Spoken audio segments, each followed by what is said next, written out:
আমাদের উপরে পচা ডিম নিক্ষেপ করেছে। আমরা যেখানে প্রোগ্রাম করি উপর থেকে হলো ময়লা পানি নিক্ষেপ করে, পায়ে পড়ে ঝগড়া বাঁধানোর চেষ্টা করতেছে। সাংবাদিক পরিচয় আমাদেরকে হেনস্থা করার চেষ্টা করেছে। প্রচারণা করতে গিয়ে এটা শিকার হচ্ছি। এক নম্বর হলো প্রথমে আমাদের যুব দলের আমরা যখন গণসংযোগ করতে যেতাম, এটা তারা হলো একটু পরপর দুজন রেখে দিত এবং তারা আমাদেরকে হেনস্থা করতো। আমরা ওইটা ওভারকাম করেছি। তারপরে নতুন করে দেখলাম যে সাংবাদিক পরিচয় অনেকটা পাঠাচ্ছে এবং মোবাইল ক্যামেরা নিয়ে যখন আমরা পরিচয় জিজ্ঞেস করেছি যে আপনি কি সাংবাদিক, তখন সে দূরে চলে যায়। তো তখন তারা সাংবাদিক পরিচয় আমাদেরকে হেনস্থা করার চেষ্টা করেছে।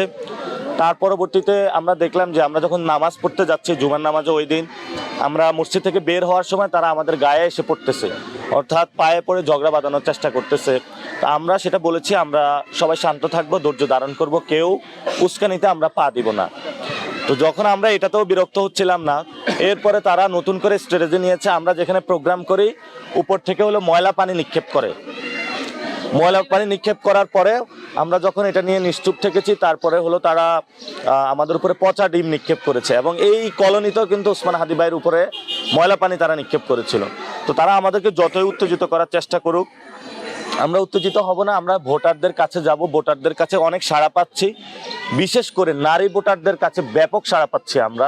তারা বলছে যে শাপলাকলিতে এবার ভোট দিবেই এবং সমাজের যারা সিনিয়র সিটিজেন, যারা জেনজি, সবাই বলতেছে এবং যারা পোস্টাল ব্যালটে ভোট দিচ্ছে অনেকেই আমাকে স্ক্রিনশট দিয়ে পাঠাচ্ছে যে শাপলাকলিতে আমরা ভোট দিচ্ছি। ব্যাপক আকারে যারা প্রবাসী রয়েছেন তারা 8 আসনের তারা শাপলাকলিতে ভোট দিচ্ছেন।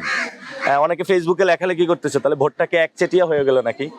তো সেটাতে আমরা বলবো যে যেহেতু তারা শাপলাকলিকে ভালোবাসে, গণ অভ্যুত্থানের পরে নতুন বাংলাদেশ দেখতে চায়, এই জন্য হয়তো বা তারা শাপলাকলিতে ভোট দিচ্ছেন। বাচ্চা ছেলে আপনারা দেখেছিলেন এসে বলেছিল যে আমাকে বিএনপি মারে, তখন সবাই বলেছিল এই মোবাইল বন্ধ করে, সাংবাদিকদের মোবাইল বন্ধ করে। এটা তো আপনারা সবাই দেখেছিলেন। তো বিভিন্ন জায়গায় ওনারা মানে যখন একজন গ্যাংস্টার থাকে তখন সে সবাইকে থোড়ায় কেয়ার করে। তো আমরা মনে করব যে সাংবাদিকরা অনেক কষ্ট করে কিন্তু সমাজের যে ভয়েসলেস যে মানুষগুলো রয়েছে তাদের পক্ষ হয়ে ভয়েস রেজ করে।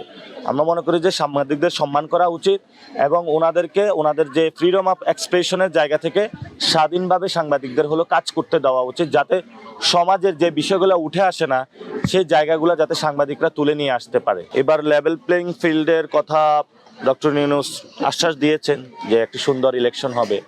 আর আমরাও আশা করি যে অনেক দিন পরে বাংলাদেশে একটি সুষ্ঠু ইলেকশন হতে যাচ্ছে। কিন্তু লেভেল প্লেইং ফিল্ড আমরা মাঠে নেমে যেটা দেখেছি এটা নেই আসলে।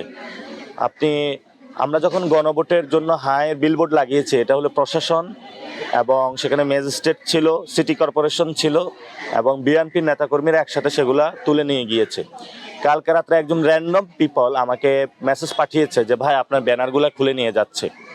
কিন্তু বিভিন্ন জায়গায় নির্বাচন কমিশনের যে আপনি কয়টা বিলবোর্ড লাগাইতে পারবেন সেটা নিয়ম আছে যে 20টা, কিন্তু আমাদের যারা ভাইরা রয়েছেন ওদের যদি হিসাব করে দেখেন কত শত, এটা আপনি হিসাব করে পারবেন না। ফলে এটা কিন্তু প্রচারের ক্ষেত্রে লেভেল প্লেইং ফিল্ড না।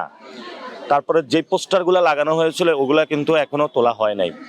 তারপরে হলো যে প্রশাসনের দিক থেকে আপনার বিভিন্ন জায়গায় যারা আমাদের ধানের শীষের বাইরে রয়েছেন ওরা যেভাবে কাজ করছেন সেখানে নির্বাচন কমিশন কিন্তু শোকজ দিচ্ছে না, কিন্তু অন্যান্য ক্ষেত্রে ছোট ছোট বিষয় হলে শোকজ দিয়ে দিচ্ছে। এবং এটা নিয়ে অনেকেই নেটিজেনরা কথা তুলেছেন যে এটা বৈষম্য করা হচ্ছে। এবং আমাদের প্রশাসনের যে প্রশাসনিক জায়গাটা আমরা মনে করব যে তারা এক পাশে হেলে রয়েছে। কোন দিকে হেলে রয়েছে? সেটা বিএনপির দিকে হেলে রয়েছে। কারণ তারা মনে করে যে সামনে যদি বিএনপি ক্ষমতা আসে তাহলে তার চাকরিটা থাকবে না। শেখ হাসিনা যেভাবে নির্যাতন চালিয়েছিল ওইভাবে হয়তো নির্যাতন চালানোর একটা সম্ভাবনা রয়েছে। তারা ভয়ের একটা সংস্কৃতির মধ্য দিয়ে আছে। তবে যদি এই ভয়টা আমরা ভাঙতে পারি তাহলে প্রশাসন আশা করি যে আবার নিউট্রাল হবে। দেশের নাম্বার 1 ট্রেডিং অ্যাপ নিফটি ফার্স্টে পাচ্ছেন ট্রেডিং এর সব সুবিধা, dual এক্সটেন্স access, company analysis, portfolio তৈরি করা সহ আরও অনেক ইউনিক ফিচারের সাথে ট্রেড করতে ডাউনলোড করুন এক্ষুনি।